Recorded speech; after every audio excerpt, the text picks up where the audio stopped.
வணக்கம். இந்த வீடியோவில் 2024 கன்னடத்தில் ஜூலை டைமில் ஒரு படம் ஒன்று ரிலீஸ் ஆச்சு. ரூபன் தாரா அப்படிங்கிற ஒரு படம்.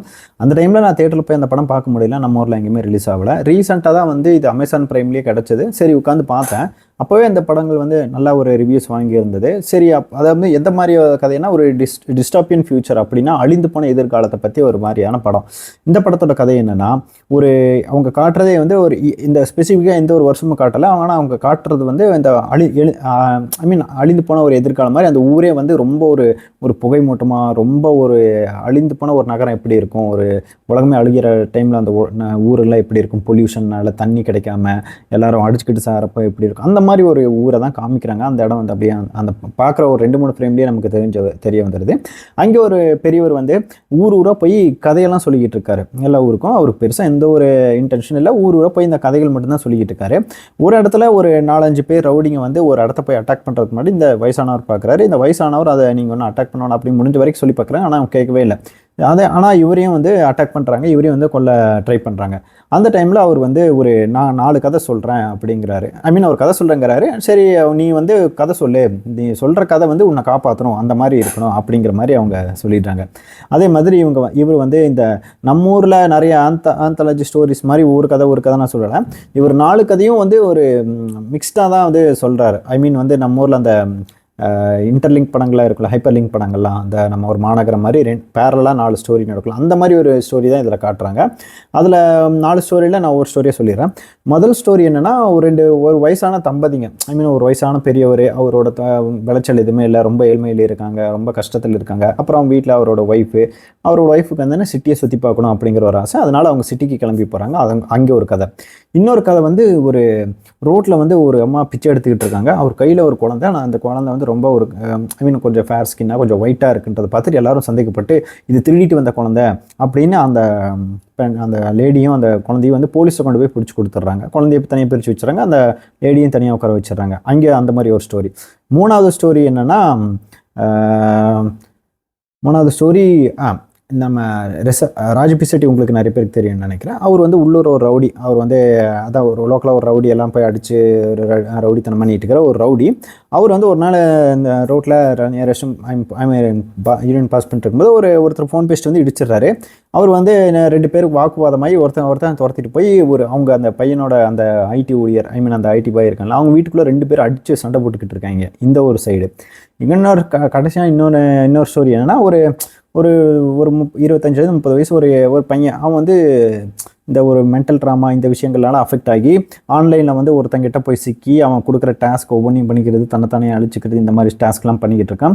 அவனுக்கு கடைசி டாஸ்க்காக ஒன்று வைக்கப்படுது. இந்த மாதிரி ஒரு 4 கதைகள் போகுது. இந்த கதைகளெல்லாம் எங்கே போய் ஒன்று முடியுது, அது வந்து கடைசியில் எந்த விஷயத்த சொல்ல வருது, அந்த கதையின் மூலமாக இவர் வந்து அவங்கக்கிட்ட என்ன சொல்ல வராங்க, அதுக்கப்புறம் அவங்க இவரை கொன்னாங்களா இல்லையா, உயிரோட விட்டாங்களா இல்லையா, அந்த ஊர்க்காரங்களை அழிச்சாங்களா இல்லையான்றதான் மிச்சப்படத்தோட கதை. பர்சனலாக வந்து எனக்கு அந்த வயசான அம்மா, அந்த வயசானமன்ற அந்த பிச்சைக்கார அம்மா, அங்கே வந்து அவரோட குழந்தை, அந்த ஸ்டோரி வந்து ரொம்ப நல்லா இருந்துச்சு. அப்புறம் அந்த வயசான அம்மா, அந்த தாத்தா பாட்டி, அவங்க வந்து சிட்டிக்கு போய் அந்த இடத்துல வந்து அவங்களுக்கு உடம்பு சரியில்லாம போய் ஆஸ்பத்திரியில் அட்மிட் பண்ணி அவங்களுக்கு என்ன வியாதின்னு தெரிய வரப்பெல்லாம் ரொம்ப ஒரு கஷ்டமாக இருந்தது. பார்க்கவே ரொம்ப கஷ்டமாக இருந்தது அந்த சீன்லாம். அவங்களும் நல்லா பண்ணியிருந்தாங்க. அதுக்கப்புறம் அதே மாதிரி மற்ற 2 ஸ்டோரி எனக்கு ரொம்பவும் ஓகே இல்லைனாலும் அது ஒரு டீசெண்டான, பெருசாக கதை எங்கேயும் மூவ் ஆகாத மாதிரி ஒரே இடத்துல இருந்த மாதிரி இருந்துச்சு. கொஞ்சம் அது ஸ்லோவாக போகிற மாதிரி இருந்துச்சு. ஆனால் இந்த 2 கதைகளும் அந்த ஒவ்வொரு இடத்துலையும் ஒவ்வொரு பர்ஃபார்மராக வந்து நல்லா பண்ணியிருந்தாங்க. அதில் முக்கியமாக அச்சுத் ஒரு இடத்துல வந்து அந்த பிச்சைக்கார அச்சுத் உங்களுக்கு தெரியும், நிறைய படத்தில் நடிச்சிருப்பார். அந்த நம்ம ரஜினி முருகனில் கீர்த்தி சுரேஷ் அப்பா வரல, அவர் தான் அச்சுத்.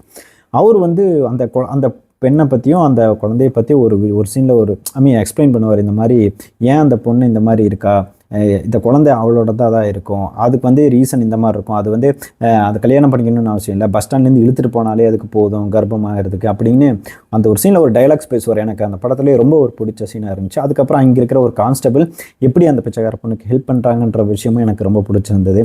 அதுக்கப்புறம் இன்னொரு சைடு இந்த முதியவர், அவங்க ஒய்ஃப் 2 பேர் அந்த ஹாஸ்பிட்டலுக்குள்ளே இங்கே பண்ணுற விஷயங்களாகட்டும், அப்புறம் அவங்க வந்து எல்லா இடத்தையும் சுற்றிட்டு அப்புறம் ரோட்டில், அதுக்கப்புறம் இங்கே நடக்கிற ஒரு விஷயம் வந்து எனக்கு பர்சனலாக ஒர்க் அவுட் ஆகலை.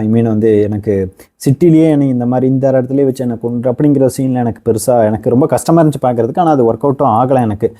ஏன் ஊருக்கு கொண்டு போயிட்டு ஊருக்கு வரைக்குமாவது போயிட்டு இங்கே கொஞ்சம் நிம்மதியாக போகலாமே, இதுக்கு இங்கே ஒரு இடத்துல இருந்தால் கார்பரேஷன் அந்த மாதிரி எனக்கு ரொம்ப அந்த சீன் பார்க்குறது கஷ்டமாக இருந்துச்சு. இங்கே 2 பேர் ரூமில் சண்டை போட்டு ஒருத்தனை போட்டு தள்ளிட்டாங்க, அவன் வாயில் விரல் மாட்டிக்கிச்சு. அந்த இடத்துல நிறைய லாஜிக்கல் திங்ஸ் இருக்குது. அந்த கத்தியை வச்சு வாய் பிளந்து எடுத்துகிட்டு போயிருக்கலாம். ஆனால் அந்த ஒரு இடத்துலையும் வந்து எனக்கு பெருசாக ஒர்க் அவுட் ஆகாமல் தான் இருந்தது. அதே மாதிரி இன்னொருத்தனை வந்து காமிக்கிறாங்க, அவன் ஆல்மோஸ்ட் அவன் கடைசியாக தான் அவனோட ஆக்ஷன் ஐட்டமே எடுக்கிறான் தவிர ரூமுக்குள்ளே உட்காந்து ஏதோ ஒன்று யோசிச்சுக்கிட்டே இருக்கிற சீனில் எனக்கு ரொம்பவும் டிலேயிங்காக இருந்தது தவிர இது மாதிரி தான் இருந்துச்சு. கடைசியில் கிளைமேக்ஸ்லேயும் வந்து ரொம்பவும் யோசித்து டீப்பாக உட்காந்து இது பண்ணால் தான் வந்து இது எதை சொல்ல வராங்கன்ற விஷயங்கள் தெரிய வருது. மொத்தத்தில் ஓவராலாக பார்க்கக்கூடிய ஒரு நல்ல டீசெண்டான படம்.